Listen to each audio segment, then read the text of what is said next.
بسم اللہ الرحمن الرحیم یا ایھا الذین آمنوا لا تتبعوا خطوات الشیطان ومن يتبع خطوات الشیطان فإنه يأمر بالفحشاء والمنکر ولولا فضل اللہ علیکم ورحمتہ ما زکا منکم من احد ابدا ولکن اللہ یزکی من یشاء واللہ سمیع علیم ولا یأتل اولو الفضل منکم والسعة ان یؤتوا اولی القربى والمساکین والمہاجرین فی سبیل اللہ ولیعفوا ولیصفحوا الا تحبون ان یغفر اللہ لکم واللہ غفور رحیم۔ فرمائے اے ایمان والو، تم نہ چلو شیطان کے قدموں پر، یعنی شیطان کی بتائی ہوئی باتوں پر نہ چلو، اس کی اتباع نہ کرو، اور جو کوئی چلے گا شیطان کے قدموں پر، یعنی اس کے پیچھے پیچھے چلے گا، اس کی خواہشات پہ چلے گا،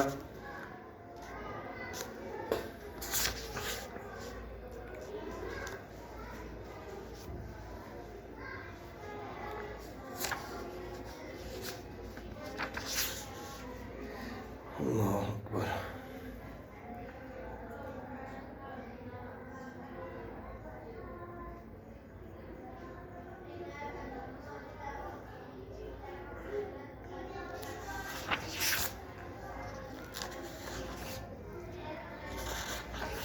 جی،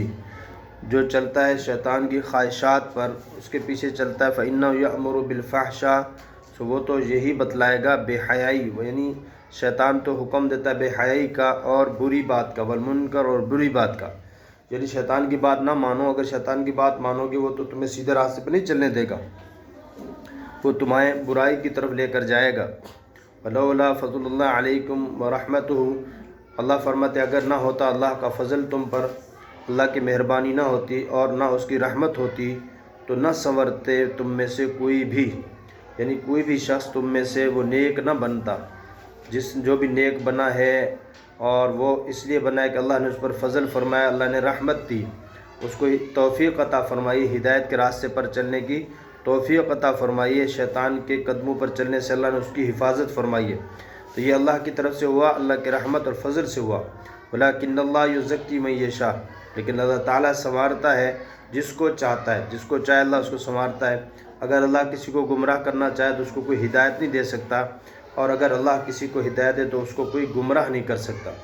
تو یہ اللہ کا فضل ہے اس پر جس کو اللہ نے سیدھے راستے پر چلنے کی توفیق عطا فرمائی اور اس کو برائی سے بچایا، اور فرمایا کہ اللہ تعالیٰ جس سے چاہتا ہے اس کو پاک بناتا ہے، اور اللہ تعالیٰ سننے والا اور جاننے والا ہے۔ ولا یأتل، اور فرمایا قسم نہ کھائیں بڑے درجہ کی، تم میں سے کوئی بھی بڑے درجے کی قسم نہ کھائے، اور نہ کشائش رزق کی، وہ کشائش کی، یہ بات کہ دیں قرابتوں کو اور محتاجوں کو اور اللہ کے راستے میں ہجرت کرنے والوں کی قسمیں، یہ راہ میں، اور چاہیے کہ وہ معاف کر دیں اور درگزر کر دیں۔ کیا تم نہیں چاہتے کہ اللہ تعالیٰ تمہیں معاف کرے؟ اللہ تعالیٰ معاف کرنے والا اور رحم کرنے والا مہربان ہے۔ ان آیت کا کہ جو قسمیں کھاتے ہیں ان کو کہا بڑی بڑی قسمیں نہ کھائے۔ اس میں یہ ہوا تھا کہ جن صحابہ جو تھے نا، حضرت حسان رضی اللہ عنہ، حضرت مصباح اور جو ہے حمنہ، تو حضرت ابوبکر صدیق رضی اللہ عنہ حضرت حسان کا جو ہے تعاون کیا کرتے تھے، اور بھی صحابہ ہیں ابو بکر رضی، انہوں نے قسمیں کھا لی تھی کہ جس نے اس چرچے میں، یعنی جس بھی غصے میں آ کر انہوں نے کیا قسم کھائی تھی کہ جس نے یہ چرچا کیا ہے، یعنی حضرت عائشہ رضی اللہ عنہ پہ جو تہمت لگی ہے اس میں جس نے حصہ لیا ہے، کیا کریں گے؟ حاجت مند بھی تھے وہ، تو ان کو اب کسی کی کوئی مالی امداد نہیں کریں گے، یہ قسمیں کھائی تھی۔ سمجھ آ رہی؟ تو اللہ تعالیٰ نے کیا فرمایا کہ تمہیں چاہیے کہ تم قسمیں نہ کھاؤ، یہ بڑی بڑی قسمیں نہ کھاؤ، اور جو لوگ تم میں دینی یعنی بزرگ والے ہیں، یعنی بڑے لوگ جو ہے وسعت والے ہیں، ان کو چاہیے کہ وہ بھی قسم نہ کھائے کہ جی ہم کسی کو نہیں دیں گے۔ تو اس میں جو مفہوم بیان کیا کہ بڑے لوگ جو ہیں وہ ایسا نہیں کرتے،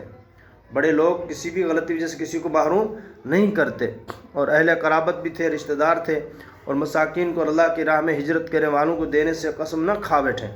یعنی اس قسم کی قسم مقتضا پر قائم نہ رہیں کہ بلکہ توڑ ڈالیں، یہ مطلب ہے، ورنہ قسم تو ہو ہی چکی تھی۔ یعنی ان صفات کا مقتضا ہے امداد کرنا، خصوصاً جس میں کوئی سبب امداد کرنے کا ہو، جیسے حضرت مصطح رضی اللہ عنہ کہ وہ حضرت ابوبکر صدیق کے نزدیکی رشتہ دار تھے اور مسکین و مہاجر بھی ہیں۔ آگے ترغیب کے لیے فرماتے ہیں کہ اور چاہیے یہ معاف کر دیں اور درگزر کریں، کیا تم یہ نہیں چاہتے کہ اللہ تعالیٰ تمہارے قصور معاف کر دے؟ یعنی آج ان سے غلطی ہو گئی ہے تو تم نے اپنا ہاتھ روک لیا ہے، اب تم انسان روزانہ غلطیاں کرتا نہیں کرتا؟ اللہ کے سامنے تو روزانہ ہر آدمی غلطیاں کرتا ہے، اگر اللہ تعالیٰ بھی تم سے ہاتھ روک لے تو پھر تمہارا کیا بنے گا؟ تو جب تم یہ چاہتے ہو کہ ہمارے جو قصور ہے، ہر انسان چاہتا ہے کہ اس سے غلطی ہوئی ہے، قصور ہوئے ہیں تو وہ اللہ پاک معاف کرے، اسی امید پر بہت سارے گناہ کر بیٹھتے ہیں، لیکن اللہ پاک فرماتے ہیں کہ تمہیں انہوں نے جو غلطی کی ہے ان کی سزا ملی ہے اور پھر انہوں نے توبہ بھی کر لی ہے، تو اب جنہوں نے قسمیں کھائی تھی کیا کریں؟ وہ قسمیں توڑ ڈالیں اور ان کا تعاون جاری رکھیں جو ایسے پہلے کرتے تھے، کہ جس طرح تم چاہتے ہو کہ اللہ تعالیٰ معاف کرے اور درگزر کرے تو اللہ تو معاف کرنے والا ہے، رحم کرنے والا ہے، سو تم کو بھی تخلق باخلاق الہیہ چاہیے کہ آگے منافقین واحد کی تفضیل ہے جس کا اوپر ان الذین یحبون میں اجمالاً ذکر تھا، سمجھ گئے کہ بھائی جیسے تم چاہتے ہو کہ اللہ تعالیٰ ہمیں جو ہے معاف کرے، اسی طرح اللہ چاہتا ہے کہ تم بھی ان کو کیا کرو؟ معاف کر دو۔ وَلْيَعْفُوا وَلْيَصْفَحُوا، اور کیا تم چاہتے نہیں کہ تمہیں اللہ معاف کر دے؟ آگے ان الذین یرمون المحصنات الغافلات المؤمنات لعنوا فی الدنیا والآخرہ، آگے جو ہے منافقین کے لیے، اب یہاں تک صحابہ کو ساتھ لے کر چل رہے ہیں، جو نیک پکے مسلمان تھے، ان سے جو خطا ہوئی ہے ان کو بھی ترغیباً ان کو سزا بھی مل چکی ہے، تنبیہ بھی ہو چکی ہے، پھر جن صحابہ نے ہاتھ روک لیا تھا ان کو بھی ترغیب اللہ نے دے دی۔ اب جو منافقین تھے اصل جنہوں نے یہ بیڑا اٹھایا، ان کا کیا بنے گا؟ اللہ فرماتے ہیں بے شک جو لوگ عیب لگاتے ہیں ان پر حفاظت کرنے والیوں پر، جو بے خبری میں غلطی سے جن سے کچھ ہو گیا ان پر، اور ان کو پھٹکارے ان پر، یعنی لعنت ہے ان کی ان پر دنیا میں بھی اور آخرت میں، ایسے لوگوں پر لعنت کی گئی ہے دنیا اور آخرت میں۔ فرمایا وَلَهُمْ عَذَابٌ عَظِيمٌ، ایسے لوگوں کے لیے بڑا عذاب ہے، ایک تو دنیا میں ان پر، آخرت میں، دنیا میں لعنت کی گئی ایسے منافقین پر۔ اچھا، یوم تشہد علیہم السنتہم وایدیہم وارجلہم بما کانوا یعملون، اس دن ان پر یہ ساری لعنتیں اور عذاب ہوگا کہ جس دن ان کے خلاف ان کی زبانیں بولیں گی، ان کے ہاتھ بولیں گے، وارجلہم، اور ان کے پاؤں بولیں گے، کیا بولیں گے؟ جو کچھ وہ کرتے تھے سب بتلا دیں گے۔ وتشہد ارجلہم وایدیہم وارجلہم بما کانوا یکسبون، جو کرتے ہیں، سورہ یاسین کے اندر بھی آیت ہے کہ جس طرح یہ کرتے ہیں سب ان کے پاؤں وہاں، ونختم علی افواہہم، سورہ یاسین میں ونختم علی افواہہم وتکلمنا ایدیہم وتشہد ارجلہم بما کانوا یکسبون، کہ اس دن ہم زبان پہ مہر لگا دیں گے اور ان کی بات کریں گے ان کے ہاتھ اور ان کے پاؤں جو یہ کرتے تھے۔ یوم دین یوفیہم اللہ دینہم الحق وَيَعْلَمُونَ أَنَّ اللَّهُ هُوَ الْحَقُّ الْمُبِينُ، اور فرمایا اس دن پوری کر دے گا اللہ تعالیٰ ان کو، اللہ ان کی سزا جو چاہیے، یعنی جو ان کا حق، جو جتنی ان کو کہ وہ حقدار ہیں وہ ان کو پوری ملے گی سزا، اور وہ جان لیں گے کہ بے شک اللہ تعالیٰ سچا ہے اور کھول کر بیان کرنے والا ہے۔ الخبیثات للخبیثین والخبیثون للخبیثات، کہ گندی عورتیں گندے لوگوں کے واسطے ہیں اور گندے لوگ گندی عورتوں کے لیے ہیں۔ والطیبات للطیبین والطیبون للطیبات، اور پاک دامن عورتیں، ستھری عورتیں ستھرے لوگوں کے لیے، پاک دامن لوگوں کے لیے، اور صاف ستھرے لوگ صاف ستھری عورتوں کے لیے، پاک دامن عورتوں کے لیے۔ اولئک مبرؤون مما یقولون، یہ وہ لوگ ہیں جو بے تعلق ہیں ان باتوں سے جو یہ کہتے ہیں، یہ لوگ ہیں یعنی پکے ایمان والے مسلمان صحابہ جو ان باتوں میں نہیں پڑتے۔ لہم مغفرۃ ورزق قریب، ایسے لوگوں کے لیے مغفرت ہے، بخشش ہے اور عزت والی روزی ہے۔ گویا کہ اللہ تعالیٰ نے بتا دیا ہے کہ جو لوگ برائی میں مبتلا ہوں گے اور نفاق کریں گے وغیرہ وغیرہ، ایسے لوگوں کے لیے عذاب ہوگا، اور فرمایا کہ یہ جو شغل میں تم پڑے تھے اس میں سخت عذاب واقع ہوتا ہے۔ جیسے کہ عبداللہ بن ابی کو بوجہ عدم توبہ کے ہوگا، وہ اس وقت مہلت دنیا میں اس کو بھی دے دی گئی مگر مجموعہ دارین میں رحمت نہیں ہے، یعنی آخرت میں اس کے لیے کوئی وہ نہیں ہے۔ دنیا میں اگر وہ کر لیتا، اور کہتے ہیں جہنم کے سب سے نچلے طبقے میں یہ پڑا ہوگا،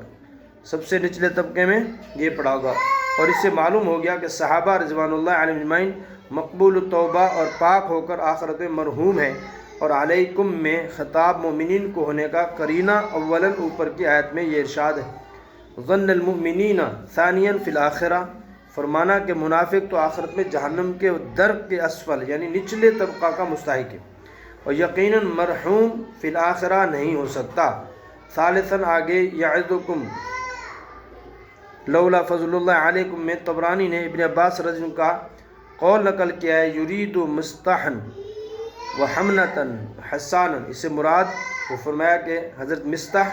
حضرت حمنہ اور حضرت حسان بن ثابت رضی اللہ عنہ یہ حضرات کہ اگر ان پر اللہ فضل نہ فرماتا، لولا یعظکم اللہ، اس سے مراد بھی کم کی ضمیر جو ہے اس سے مراد کون ہے؟ حضرت مستح، حضرت حسان، حضرت حمنہ جو اس میں مبتلا ہوئے تھے اس بات میں، ان کو کہا تمہیں اللہ نصیحت کرتا ہے کہ آگے سے ایسے نہیں کیا کریں، اور اللہ نے فرمایا اگر تم پر اللہ کا فضل اور رحمت نہ ہوتی تو تم بھی پاک نہ ہوتے، تمہیں جو پاک کیا کس نے کیا ہے؟ اللہ تعالیٰ نے اپنے فضل سے فرمایا ہے۔ بعض حضرات کہتے ہیں اس سے مخاطب صرف 3 مومن ہیں، یعنی یہ حضرات جن کا نام مستح، حمنہ، حسان۔ آگے اس کا بیان ہے کہ مومنین پر اگر اللہ کا خوف خاص فضل نہ ہوتا کہ ان کو توبہ کی توفیق دی اور توبہ بھی کر لی، تو جو کام انہوں نے کیا تھا وہ اپنی ذات میں عذاب عظیم کا موجب فرمایا۔